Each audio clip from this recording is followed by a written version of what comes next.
जय गुरु जी संगत जी, शुक्राना गुरु जी। गुरु जी के चमत्कारों के भंडार चैनल पर आपका स्वागत है। चैनल को लाइक करें, सब्सक्राइब करें और शेयर करें। आइए संगत जी, आज सुनते हैं आगे का सत्संग जो हमने श्री शिव महापुराण लगाया है उसमें। आज पढ़ रहे हैं हम ब्रह्मा विष्णु का शिव उपदेश। ब्रह्मा और विष्णु जी बोले, हे प्रभो, हमें सर्ग आदि के पंचकृत्य का लक्षण सुनाओ। शिव जी बोले, यद्यपि मेरे सभी कार्य ज्ञान हैं, तथापि मैं तुम्हें सुनाता हूँ। हे पुत्रो, सृष्टि, स्थिति, संहार, तिरोभाव और अनुग्रह, ये मेरे 5 प्रकार के कर्म जगत में नित्य सिद्ध हैं। इनमें संसार के प्रारंभ करने को सर्ग कहा गया है, इसको स्थिर रखने की स्थिति, नष्ट करने को संहार कहा है, इधर उधर बदलने को तिरोभाव और संसार से मुक्ति का नाम अनुग्रह है। ये मेरा पंचकृत्य है। इस पंचकृत्य को चलाने के लिए ही मेरे पास 5 मुख हैं। चारों दिशाओं में 4 मुख तथा मध्य में 5वां है, जिसे विद्वान ही जानते हैं। 5वें कृत्य अनुग्रह को कोई भी नहीं पा सका है। तुम भी अपने उस कर्म को भूल बैठे। तुम में मूढ़ता आ गई थी और अब तुम चाहते हो कि मेरा ओंकार नाम का मंत्र जपो, जिससे तुम्हें अभिमान नहीं रहेगा। तब शिव जी ने ब्रह्मा विष्णु को उत्तर की ओर मुख करके इसका उपदेश किया और ब्रह्मा विष्णु दोनों ने नमस्कार करके स्तुति की। हे सर्वेश, आपको नमस्कार है। हे संसार के बनाने वाले 5 मुख वाले, आपको प्रणाम है। गुरुदेव शिव ने प्रसन्नतापूर्वक कहा, हे पुत्रों, तुमको मैंने सभी तत्वों का वर्णन करके मंत्र भी बतला दिया। इसे जप कर मुझे प्रत्यक्ष जान सकोगे।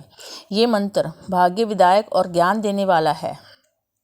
इससे मेरे पद की प्राप्ति होती है। ऐसा उपदेश करके शंकर जी वहाँ से अंतर्ध्यान हो गए।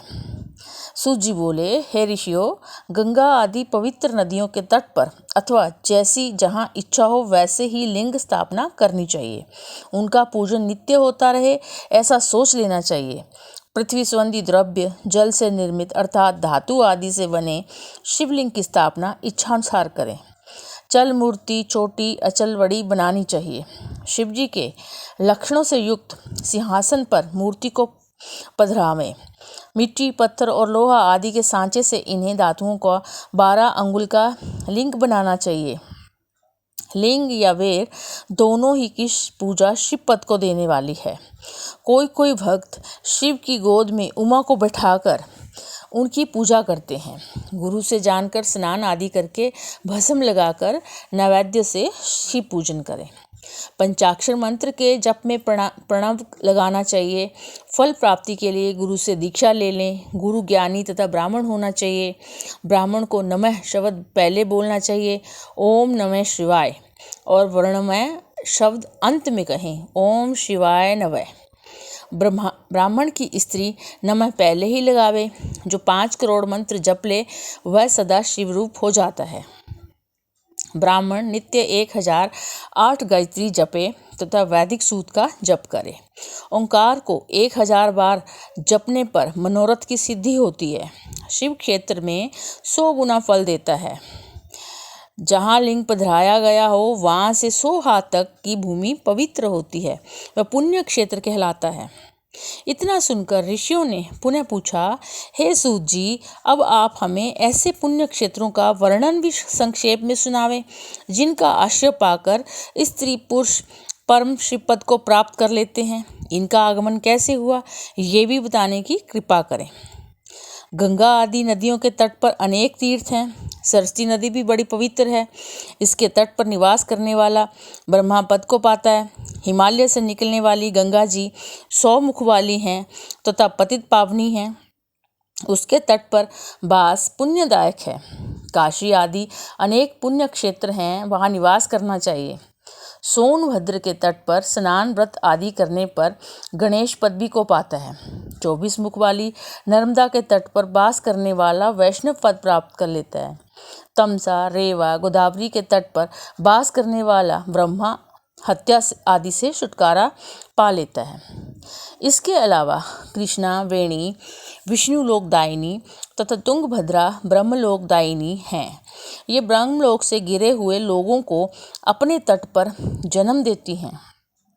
सरस्वती, पंपा, कन्या, श्वेत, कावेरी आदि भी सभी पुण्य प्रदान करने वाली हैं। ये भी क्षेत्र शिवलोक देने वाले तथा अभिष्ट फल देने वाले हैं। इसमें स्नान, ध्यान, जप, तप करने से महान पुण्य की प्राप्ति होती है। ऋषि बोले, हे सूत जी, अब हमें स्वर्ग और नरक को भेजने वाले धर्म अधर्म का विवेचन करके सुनाइए। साथ ही उस सदाचार को भी कहिए जिससे धर्म अधर्म को जीता जा सके।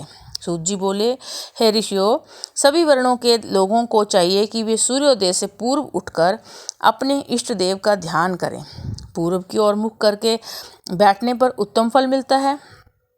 फिर उषा काल में शौचाचार्य से निवृत्त होवें, दातुन करें, यथा स्नान करें। कंठ तक या कमर तक जल में खड़े होकर स्नान करना चाहिए। घुटने तक के जल में मंत्र से स्नान करें। फिर तीर्थ जल से वहाँ के तथा अपने इष्ट देवों को संतुष्ट करें। वस्त्र पहनकर पितरों को तृप्त करें। आचमन, संध्या, उपासना करके गायत्री का जप करें। प्रातः, मध्याह्न तथा सायं संध्या करें। पश्चिमी की ओर मुख करके सायं संध्या करें। उंगलियों के छिद्रों से सूर्य को अस्त होता देखें। प्रदक्षिणा कर शुद्ध आचमन करें। अपने उपार्जित धन को 3 भाग करके व्यय करें। धर्म, वृद्धि तथा भोग धर्म से चित्त को बढ़ावे। बचत का कोष नियत करें। पीड़ा न हो इस प्रकार थोड़े में निर्वाह करें। ऋषि कर्म के धन में से 10वां भाग दान कर दें। व्यापार के धन का 6ठा भाग दान करें। यथाशक्ति याचकों को दान देना चाहिए। दूसरों के दोषों को ना देखें तथा क्रोध को उत्पन्न करने वाली बात किसी के प्रति ना कहें। प्रातःकाल, सायं संध्या और अग्नि होम करना चाहिए। प्रातः, सायं संध्या और अग्नि होम करना चाहिए। सूर्य की वंदना करनी चाहिए। ऋषि बोले, हे सूत जी, अब आप कृपा करके अग्नि यज्ञ, देव यज्ञ, ब्रह्म यज्ञ, गुरु पूजा तथा ब्रह्म तृप्ति को क्रम से कहिए। सूत जी बोले, अग्नि में द्रव्य युक्त हवन करना ही अग्नि यज्ञ है। ये अग्नि कई प्रकार का है। एक तो अग्नि में समिधा द्वारा हवन करना, दूसरा विवाह होने तक ब्रह्मचार्य व्रत रखना भी अग्नि यज्ञ है। विवाह के बाद सुबह शाम दोनों समय हवन करना चाहिए। वनवासी यति लोग अपनी आत्मा में ही अग्नि आरोपण करके प्रातः सायं सूक्ष्म भोजन के द्वारा ही अग्नि यज्ञ कर लेते हैं। विवाह के समय की अग्नि को सुरक्षित रखना चाहिए। ब्राह्मण देव तृप्ति के लिए एक बार ही अग्नि में यज्ञ करें। फिर शेष समय में वेद का अध्ययन करें। प्रारंभ में महादेव जी ने रविवार को बनाया और पुनः सप्ताह के 6 दिनों को बनाया। उनकी पूजा तथा फल भी नियत किया। पाप शांति के लिए रविवार के दिन की पूजा उत्तम है। लक्ष्मी प्राप्ति के लिए सोमवार, रोग शांति के लिए मंगलवार की पूजा करें तथा इस दिन काली आदि का भजन पूजन करें। बुधवार को विष्णु का पूजन करें। गुरुवार को आयु वृद्धि के लिए पूजन करें। शुक्रवार को भोगों का इच्छुक व्रत पूजा करें। शनिवार को इंद्रिय विजयी होकर स्त्री प्राप्ति के लिए पूजन करें।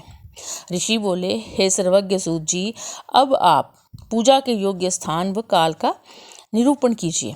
सूत जी बोले, देव आदि यज्ञ में शुद्ध ग्रह बराबर फल देने वाला होता है। उससे 10 गुना गौओं को बांधने वाली जगह, उससे 10 गुना जल का किनारा, उससे 10 गुना वेल का वृक्ष, पीपल की जड़, गंगा, गोदावरी, कावेरी कही गई हैं। उनका तट परम उत्तम होता है। उससे 10 गुना पर्वत की चोटी पर होता है। सबसे श्रेष्ठ वह जगह है जहाँ मन रमे।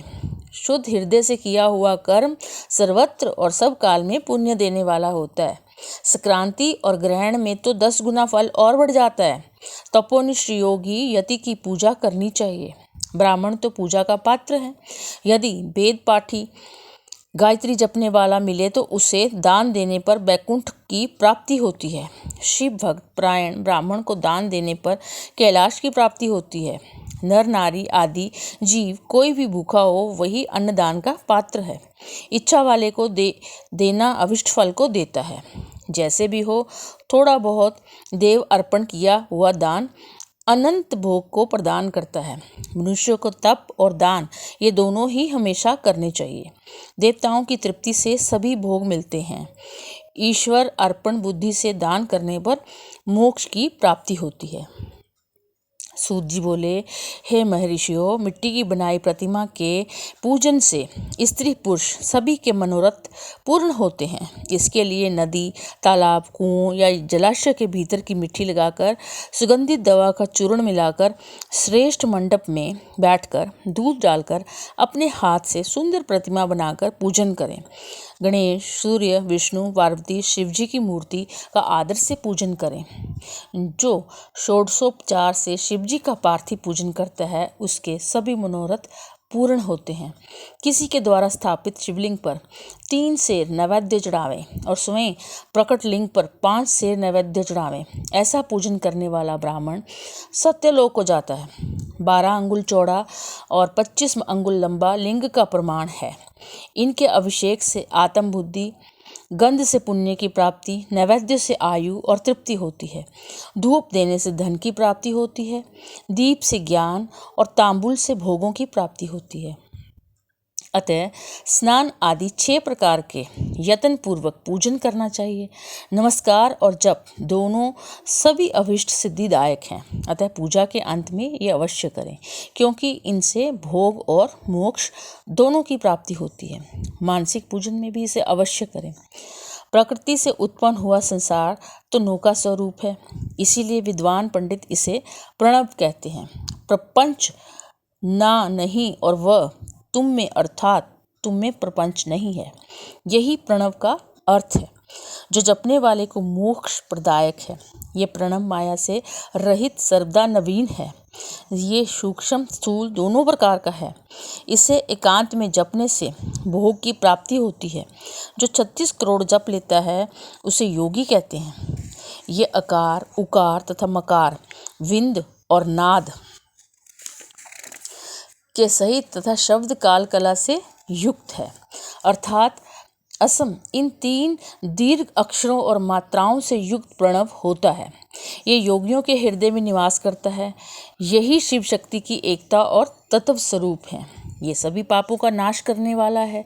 प्रवृत्ति के इच्छुकों को दीर्घ जप द्वारा मोक्ष प्रदान करता है। वेद मंत्रों के आदि में तथा दोनों समय, संध्या के समय ओम का प्रयोग करना चाहिए। 9 करोड़ जप करने पर पुरुष शुद्ध हो जाता है। पंचभूतों के निमित्त भी प्रत्येक के लिए 9 करोड़ जप करना चाहिए।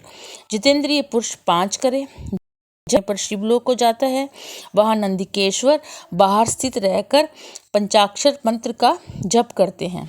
महात्माओं का ऐसा कथन है कि शिवलोक की जानकारी शिव कृपा के बिना नहीं होती है।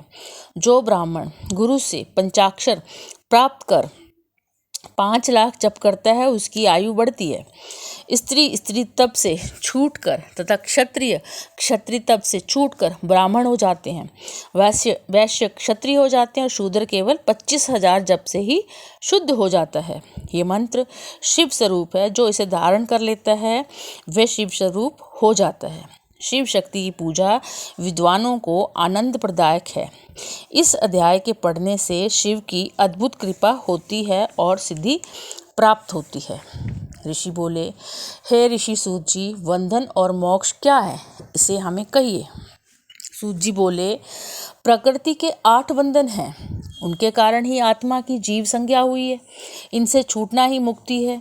मन, बुद्धि, अहंकार तथा पंचतंत्र मात्राएं, ये 8 ही प्रकृति हैं। इन्हीं 8 से ये देह है। इन्हीं से सभी कर्म हैं। देह से कर्म, कर्म से देह, यही बारंबार चक्कर चलता रहता है। स्थूल, सूक्ष्म और कारण, ये 3 प्रकार के शरीर होते हैं। स्थूल शरीर व्यापार करता है, सूक्ष्म इंद्रियों का भोग करता है तथा कारण शरीर आत्मा के उपभोग के लिए है। इन्हीं से सुख दुख की प्राप्ति होती है। जीव कर्म रूप डोर से बंध कर 3 देह युक्त चक्रवत घूमता रहता है।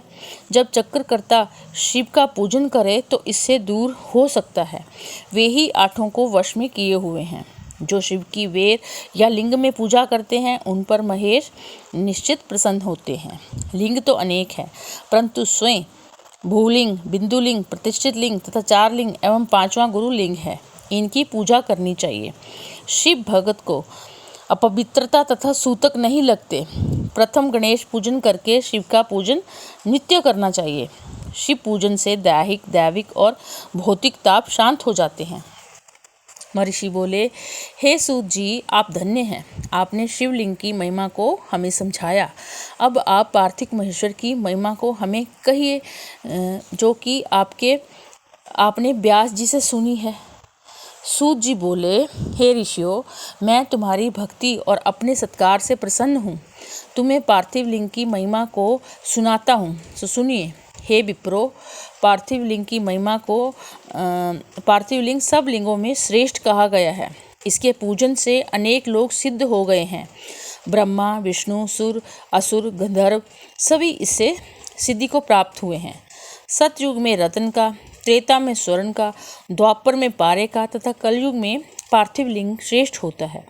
पार्थिव मूर्ति के पूजन करने पर तप से भी अधिक फल की प्राप्ति होती है। जैसे सभी नदियों में गंगा जी सर्वश्रेष्ठ हैं, उसी प्रकार सभी लिंगों में पार्थिव लिंग श्रेष्ठ है। मंत्रों में ओंकार महान है, वर्णों में ब्राह्मण श्रेष्ठ है, पुरियों में काशी श्रेष्ठ है, व्रतों में शिवरात्रि व्रत सर्वोत्तम है, शक्तियों में शिव शक्ति श्रेष्ठ कही है। इसी प्रकार लिंगों में पार्थिव लिंग सर्वश्रेष्ठ है। जो पार्थिव लिंग बनाकर नित्य जीवन पर्यंत पूजन करता है वह शिवलोक का भागी होता है। जो ब्राह्मण होकर पार्थिव पूजन नहीं करता वह दारुण शूल नामक नरक में जाता है। अतः कोई भी लिंग हो उसे अच्छी तरह बनाकर पूजन करना चाहिए। सूत जी बोले, अब वैदिक भक्ति पूरक पार्थिव पूजन को कहता हूँ। वेद सूक्तों की विधि से स्नान करके, विधि पूर्वक संध्या करके, ब्रह्मा यज्ञ करके फिर तर्पण करना चाहिए। सभी नित्य कर्म करके भस्म और रुद्राक्ष धारण करना चाहिए। फिर वेदोक्त विधि से पार्थिव लिंग की पूजा करें। किसी नदी पर, पर्वत पर, जंगल में, शिवालय में या पवित्र देश में पार्थिव पूजन करें। शुद्ध देश की मृतिका को जल से शुद्ध करें और पिंड बनाकर वेदोक्त विधि से लिंग बनावें। ओम नमः शिवाय मंत्र से पूजा की सामग्री का शोधन करना चाहिए। भूरसी इस मंत्र से क्षेत्र पवित्र करें। आयुष्मान से जल का शोधन करें। नमस्ते रुद्र इस मंत्र से स्फटिक बंद करें। नमः शंबाय से क्षेत्र शुद्ध करके नमः पूर्व के पंचामृत प्रोषण करें। नमोल ग्रीवाय इस मंत्र से लिंग की प्रतीक्षा करें। एतत् रुद्राय से आसन प्रदान करें। नमोम हंताय से आह्वान करें। फिर भक्ति पूर्वक वैदिक सूक्त से षोडशोपचार पूजन करें। अनेक छंदों द्वारा महादेव जी का स्तवन करें। फिर साष्टांग दंडवत करें। विद्वान पुरुष यथोक्त विधि से प्रदक्षिणा करें। फिर प्रणाम करके नम्रता पूर्वक विसर्जन करें। ऐसा करने वाला शिव भक्त अपनी संपूर्ण कामनाओं की सिद्धि प्राप्त करता है। सूजी बोले, हे ऋषियों, पार्थिव लिंगों की संख्या कामना के अनुसार कही गई है।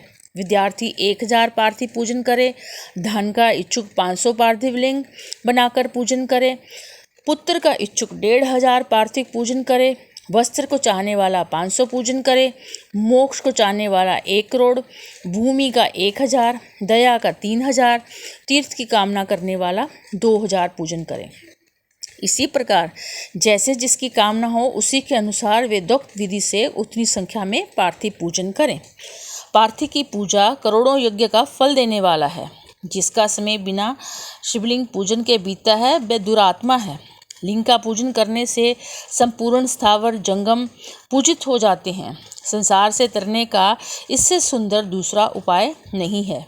भस्म के अभाव में मिट्टी का त्रिपुंड धारण करके पूजन करना चाहिए। रुद्राक्ष की माला तथा बेलपत्र के बिना पूजन नहीं करें। हे मुनियों, शिव जी का अनन्य भक्त, दृढ़ निश्चय वाला, पवित्र तथा सत्यव्रती शिव नैवेद्य भक्षण न करने की भावना ही नहीं रखता। शिव के नैवेद्य को देखकर तो पाप दूर भाग जाते हैं, उससे भक्षण करने पर अनेकों पुण्य प्राप्त होते हैं। उसे अरबों यज्ञों से भी अधिक शिव सायुज्य की प्राप्ति होती है। जिसके घर में शिव नैवेद्य का प्रचार होता है उसका सारा घर ही पवित्र है। अतएव शिव नैवेद्य को देखकर प्रसन्नता पूर्वक प्रीत सहित भक्षण करना चाहिए। शिव नैवेद्य को ग्रहण कर ब्रह्म हत्यारा भी पवित्र हो जाता है। वोणलिंग, लोहलिंग, सिद्धलिंग तथा स्वयंभूलिंग में संपूर्ण प्रतिमाओं में चांडाल का अधिकार नहीं है। हे मुनि श्रेष्ठो, लिंग के ऊपर का द्रव्य अवश्य ही अग्राह्य है, किंतु जो लिंग स्पर्श से अलग है वह पवित्र है। अब बिल्वपत्र का महात्म्य सुनिए। हे मुनियों, ये बिल्व महादेव जी का ही स्वरूप है। इसकी देवताओं ने खूब स्तुति की है। संसार के सभी पवित्र तीर्थ बिल्व में ही निवास करते हैं। बिल्व के मूल में लिंग रूप अव्यय शिव का वास है। जो बिल्व के मूल में जल चढ़ाता है मानो उसने सब तीर्थों का स्नान कर लिया। जो मनुष्य बिल्व के मूल की गंध पुष्प आदि से पूजा करता है वह शिवलोक को जाता है। दीपक जलाने वाला सभी पापों से छूटकर ज्ञान प्राप्त करता है। बिल्व के मूल में दूध में पका भोजन शिव भक्त को देने वाला व्यक्ति कभी दरिद्री नहीं होता। तो संगत जी, आज सुनते हैं हम यहाँ तक का महत्व।